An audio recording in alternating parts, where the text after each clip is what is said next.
परमेश्वर ने बताया कि उपदेशी को चाहिए कि 15वें दिन कोई धार्मिक अनुष्ठान यानी पाठ कराना चाहिए।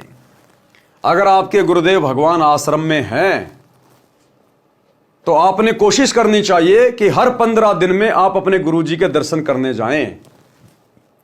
आप उस आश्रम में जाइए जिस आश्रम में आपके गुरुजी साक्षात बैठे हैं। यहां गुरुजी की गैर हाजिरी की बात नहीं हो रही है। जैसे आज ये लाखों की संगत बरवाला कांड के बाद गुरुदेव की गैर हाजिरी में लुट रही है, पिट रही है, ज्योति और पाठ के नाम पे, लड्डू जलेबी बर्फी के चक्कर में पड़ के। यदि आपके गुरुजी आश्रम में हैं, उस समय की बातें हो रही हैं। और यदि आप गुरुदेव के आसपास रहते हैं तो कोशिश करो हर 15 दिन में तो एक बार आप गुरुदेव के पास जाइए और जितना हो सके दान कीजिए, हो सके तो पाठ करवाइए। परमेश्वर ने बताया कि उपदेशी को चाहिए कि 15वें दिन कोई धार्मिक अनुष्ठान यानी पाठ कराना चाहिए। यदि 15 दिन में नहीं करा सकता है तो महीने में अवश्य कराइए।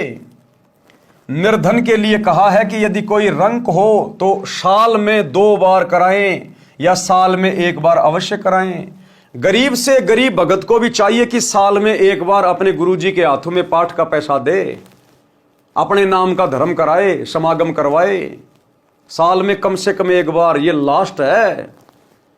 अगर साल में 5 करवाते हो, 10 करवाते हो, 12 करवाते हो, 25 करवाते हो, वो तो तुम्हारे ऊपर है। चाहे दिन में रोज कराओ, लेकिन अंतिम सीमा बताई गुरुदेव ने। चाहे कोई कितना गरीब, कितना भिखारी क्यों ना हो, अपने खर्चे वर्चे सीमित करके भले एक टाइम की रोटी खानी पड़े, लेकिन अपने गुरुजी को साल में 1 पाठ जरूर करवाना चाहिए।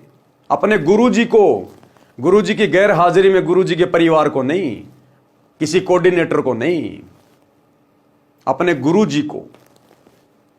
और वर्तमान में हमारे गुरुदेव तो हिसार जेल में बैठे अपने मिशन के तहत, तो हम पाठ कैसे करवाएं? क्या हम दोषी बनेंगे परमात्मा के? नहीं। विशेष परिस्थितियों में भगत दोषी नहीं बनता। हम तो चाहते हैं पाठ करवाना, अपने गुरुजी के दर्शन करना, लेकिन मजबूरी है।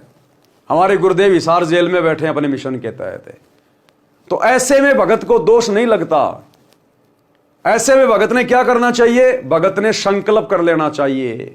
साधु भूखा भाव का, धन का भूखा नाई, जो कोई धन का भूखा साधु भी नाई। अरे ये कबीर परमात्मा सतगुरु रामपाल जी भगवान, जिनके आधे बाल पे पूरी सृष्टि नहीं है, जिसने 21 ब्रह्मांड के स्वामी ज्योति निरंजन को भीख में दे रखे सारे ब्रह्मांड है, वो क्या हमारे पाठ का भूखा है क्या? वो 15-20 हजार रुपए का भूखा है क्या? वो तो केवल हमारे हाथ से थोड़ा बहुत धन लेके शुभ कार्यों में लगा के हमारे को धनवान बनाता है। आने वाले समय में कोई संकट आना हो, परमात्मा उसको टालता है। उसमें तो हमारा ही फायदा है, हमारा ही हित है, और वो पैसा भी हम उनकी प्रेरणा से ही लगाते हैं। तो कहते हैं यदि आपके गुरुदेव आश्रम में नहीं है, ऐसी स्थिति में भगत को दोष नहीं लगता।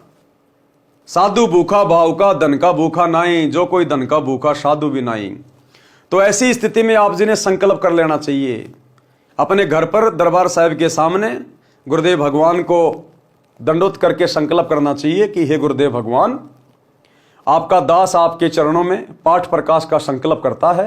हे गुरुदेव, आप दास के पाठ प्रकाश को स्वीकार करने की कृपा करें। हे गुरुदेव, जब आप आश्रम में आएंगे उस समय दास आपके कर कमल में पाठ प्रकाश का पैसा देगा। तो परमात्मा प्रसन्न होता है। साधु भूखा भाव का, धन का भूखा